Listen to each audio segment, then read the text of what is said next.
스가랴서의 말씀은 메시아가 이제 오시게 되는데 메시아를 기다리고 오실 메시아를 세상에 알리라 하는 내용으로 되어 있습니다. 그러면서 백성들에게 회개와 영적 개혁을 촉구하는 내용으로 되어 있습니다. 오늘 6장의 말씀을 보게 되니까 네 병거가 등장을 하는데 이 네 병거는 여호와 하나님의 섭리를 집행하는 천사들을 말하고 있습니다. 그 네 병거가 1절을 보니까 두 산 사이에서 나오는데 두 산이라 함은 시온산과 감람산을 말하고 그 산은 구리산이더라. 붉은색으로 표현이 되고 있는 구리산은 심판의 상징입니다. 그래서 첫째 병거는 붉은 말, 그래서 전쟁과 살육. 둘째 병거는 검은 말, 기근과 죽음. 그 다음에 셋째 병거는 흰 말인데 복수와 승리를 상징하고, 넷째 병거는 어룽지고 건장한 말이라 하는데 역병과 죽음의 심판으로 상징되는 말씀이 되는 겁니다. 그래서 이 네 병거가 네 바람이 되어서 온 땅에 두루 다니게 된다라는 겁니다. 이 땅 위에 지금 전쟁과 살육, 기근, 자연재해, 전염병 이런 것들이 돌아다니고 있지요.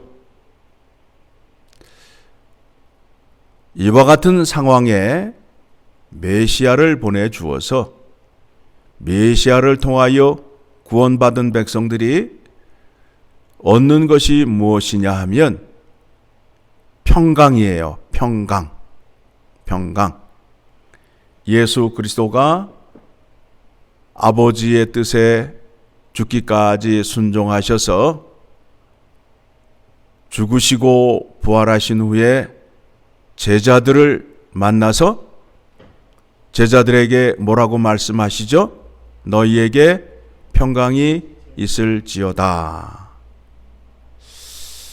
또 살렘 왕 멜기세덱이 등장합니다. 살렘 왕의 뜻이 뭐예요?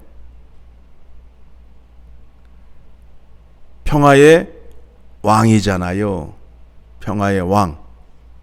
여러분 마음속에 평화라는 상태가 어떤 상태를 말하고 있어요? 마음 안에 왜 근심과 염려가 들어와요? 내가 스스로 해결할 수 없는 문제가 내 마음속에 들어와 있을 때 염려와 근심이 생기게 된다라는 겁니다. 그러므로 인해서 남의 것을 빼앗아야 되고 내 안에 생긴 두려움으로 인하여 다른 사람을 죽여야 된다는 거예요. 마음 안에 두려움이 들어옴으로 인하여 그와 같은 현상들이 일어나는 거예요. 내가 저 사람을 죽이지 않으면 내가 저 사람에게 죽을 것 같아요. 그러니까 어떻게 해야 돼요? 먼저 죽여야 될 거 아니에요. 그 문제를 예수 그리스도를 통하여 해결해 준다라는 겁니다. 그래서 예수 그리스도 안에 있는 자들에게는 평강, 평화, 위로의 은혜가 임함으로 인하여 다른 사람을 욕하지 않아도 되고 때리지 않아도 되고 사륙하지 않아도 된다라는 겁니다. 왜 남의 것을 빼앗아야 돼요? 내게 없기 때문에 그런 거 아니에요? 나의 것을 채우기 위하여 다른 사람의 것을 빼앗아야 한다라는 겁니다. 그런데 예수 그리스도 안으로 들어가게 되면 예수 그리스도께서 친히 우리의 염려와 근심과 걱정을 해결해 주시고 마음의 평화를 주신다라는 겁니다. 그래서 하나님이 우리의 뭐가 되신다고요? 아버지가 되신다라는 거예요. 이 땅에 있는 신들 가운데 어떤 신이 아버지가 되는 신이 있어요?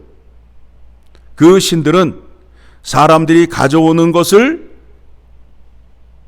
좋아하며 그들에게 요구하는 신이지만 여호와 하나님은 하나님께서 갖고 계신 것을 택한 백성들에게 나누어 주는 분이십니다.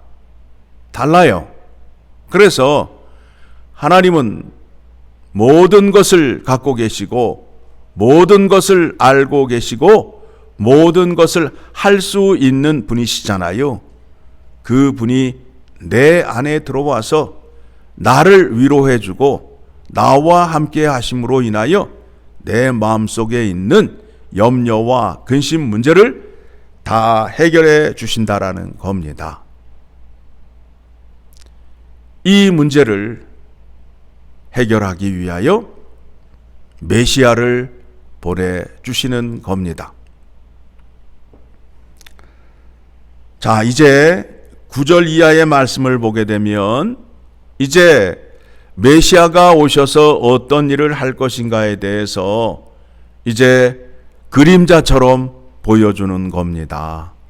흩어졌던 사람들이 다시 돌아오는데 그들의 손에 은과 금이 쥐어져서 그것으로 금 면류관을 만들어서 누구에게 씌워줘요? 11장 은과 금을 받아 면류관을 만들어 여호사닥의 아들 대제사장 여호수아의 머리에 씌우고, 자, 예수 그리스도가 하나님의 명령에 따라 하나님과 약속하신 것에 따라 십자가에 죽으시고 부활하신 후에 대제사장의 직분을 받으셨어요. 대제사장의 직분을 받으셨어요. 대제사장의 직분이라 함은 백성들의 죄를 들고 나아가 하나님 앞에서 죄 사함을 해결해 주는 직분이요. 또 대제사장은 하나님의 율법의 말씀을 백성들에게 읽어주고 가르쳐주는 사람이잖아요. 그 사명을 이제 누가 담당하신다고요? 예수 그리스도가 담당을 하신다라는 겁니다. 그러면 히브리서의 말씀을 보게 되면 대제사장이 있는데 레위 지파에서 나온 대제사장들은 사람의 후손이 돼요. 그런데 예수 그리스도는 어느 지파에서 나오셨어요? 유다 지파에서 나왔어요. 유다 지파에서 나왔어요. 그래서 사람들이 생각하는데 대제사장은 아론의 후손에서만 나온다라고 구약에서 말씀하신 것을 우리가 알고 있는데 여호와 하나님께서 예수 그리스도를 유다 지파에서 나오셨지만 내가 너를 멜기세덱의 반차를 따른 대제사장이라 명하노라 라고 함으로 인하여 대제사장이 된 거예요. 그러면 멜기세덱을 우리가 알기 위해서는 창세기 14장의 말씀을 보게 되면 살렘 왕 멜기세덱이 등장을 하잖아요. 평화의 왕. 그 왕의 반차를 따라서 예수 그리스도가 평화의 왕이 됨으로 인하여 이제 예수 그리스도를 통하여 세워지는 하나님 나라는 싸움과 전쟁과 기근이 없다라는 거예요. 그 나라 백성들은 하나님이 주시는 은혜로 족한 줄 알고 남의 것을 빼앗지 않고 다른 사람을 죽이지 않는 자리로 나아가요. 그 나라가 이 땅에 임하였을 때 진정 이 땅 위에 평화가 세워진다라는 겁니다. 왜 싸우고 있어요? 여러분, 우리가 속고 있는 게 있어요. 가짜들의 말, 선동가의 말을 들으셔서는 안 돼요. 오늘 우리가 살고 있는 이 시대가 어느 때보다도 힘들고 어려운 시대라고 얘기하고 있어요. 그런데 많은 사람들이 그 얘기를 듣고 또 그렇다고 끄떡거리고 있어요. 정말 그래요? 옛날 보릿고개를 넘을 때에 어떤 상황이었어요? 음식이 없어서 죽느냐 사느냐의 문제였잖아요. 그렇죠? 그런데 지금의 문제는 뭐예요? 죽느냐 사느냐의 문제예요? 우리 속에 전쟁이 있어요? 싸움이 있어요? 우리가 갖고 있는 문제는 뭐예요? 얼마나 더 잘 사느냐의 문제 아니에요.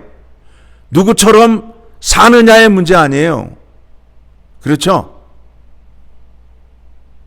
보릿고개 넘을 때에는 절대 빈곤이란 말이에요.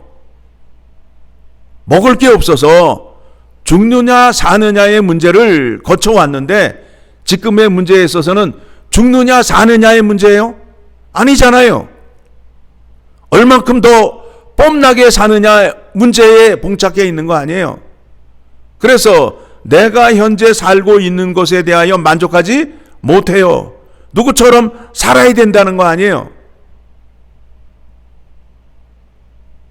성경이 말하는 그 믿음이 아니에요. 왜 그래요? 우리 마음속에 탐심과 욕심이 가득하기 때문에 그래요. 그래서 이 시대에 이렇게 잘 먹고 잘 사는데 감사와 기쁨과 찬양이 있습니까? 없지요. 옛날 보릿고개 넘을 때에 그때에는 교회에 감사와 찬양의 소리가 넘쳤지만 오늘날에는 교회 가운데에 감사와 찬양이 넘치는 소리를 들어볼 수 있어요? 없지요. 왜 그래요? 내 안에 욕심이 가득 차 있기 때문에 그렇다라는 겁니다. 그러므로 인해서 다른 사람을 미워해야 되고 시기해야 되고 저 사람만 없으면 저 사람의 것이 누구께 된다고요? 내 것이 된다라는 욕심 때문에 싸움과 전쟁을 해야 된다라는 겁니다. 그 가운데에 누구를 보내셨다고요? 예수 그리스도를 보내셔서 남의 것을 빼앗는 기쁨으로 살지 말고 내 것을 나누어 주는 기쁨으로 살라. 그래야 너희가 평화롭게 살 수 있다. 너희가 그렇게 살게 되면 손해 보는 것 같지만 부요하신 하나님께서 너희의 아버지가 되어서 너희의 필요한 것을 미리 채워주신다. 이것이 성경의 약속 아니에요? 성경의 약속입니다. 그렇게 사는 사람들이 어디에 모였어요? 교회에 모였잖아요. 교회에. 그러면 교회가 하나님이 작정하시고 섭리하신 대로 교회가 나아가야 하나님의 교회가 될 거 아니에요. 그런데 교회에 모여서 서로 시기하고 다투고 기도의 소리가 나만 잘 살게 해주고 내 아이만 잘 되게 해달라는 기도를 하게 된다면 그거는 하나님의 뜻에 부합한 것이 아니라 하나님의 뜻과 다른 기도를 하는 거 아니에요. 그렇죠? 예? 하나님께서 내게 주신 은혜가 내게 족합니다. 이것으로 만족하며 살겠습니다 하는 믿음이 우리 가운데 필요하다는 거예요. 사람이 오는 순서는 정해져 있지만 가는 순서는 정해지지 않았다. 그렇죠? 누가 먼저 갈지 아무도 몰라요. 그러니 오늘을 하나님의 은혜 가운데에 감사하며 족하며 찬양하며 사는 것이 우리의 지혜요 하나님의 뜻이라는 겁니다. 이렇게 잘 먹고 잘 사는 시대가 되었는데 사람들의 얼굴에 기쁨과 감사가 없어요. 징징거리고 찌푸리고 불평하는 시대가 되었잖아요. 지금 세상에 일어나는 일들을 보면 어떤 일이 일어납니까? 여러분들 집을 사는 데 있어서 20대에 집을 샀어요? 20대에 집을 사셨어요? 아니죠. 고생해서 40대 50대 되어서 집 사잖아요. 그런데 지금 20대 청년들은 어떤 생각을 하고 있어요? 집을 달라는 거 아니에요. 집을 달라는 거 아니에요. 그렇죠? 20대 때에 집을 못 사면 이게 심각한 루저가 되는 그와 같은 사상을 갖고 있잖아요. 그렇지 않잖아요, 지금.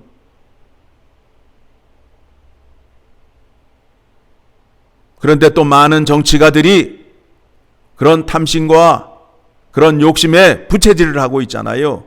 내가 정치가가 되고 내가 대통령이 되면 어떻게 한다고요? 백성들에게, 국민들에게 집 한 채씩 다 주고 1년에 얼마씩 돈을 준다고요? 말도 안 되는 소리를 하고 있잖아요, 지금. 어떻게 그런 나라가 세워질 수 있겠어요?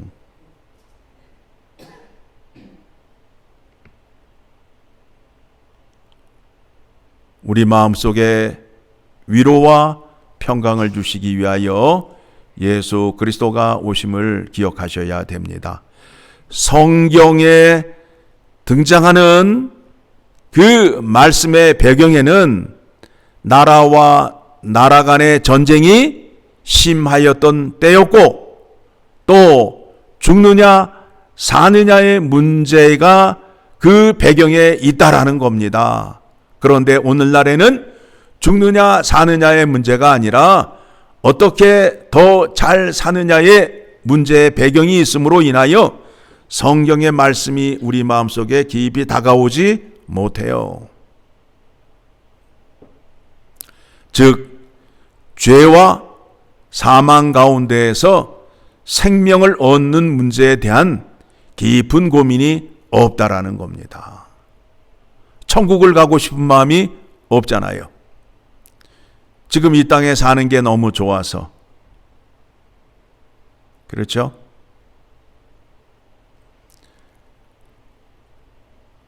우리에게 회개와 영적 부흥을 촉구하는 내용으로 되어 있습니다. 마지막 날에 여호와 하나님의 심판이 있다라는 것을 기억하시고 이 땅에서 하나님의 구원의 은혜를 구하고 감사하며 사는 여러분 되시기를 간절히 소망합니다.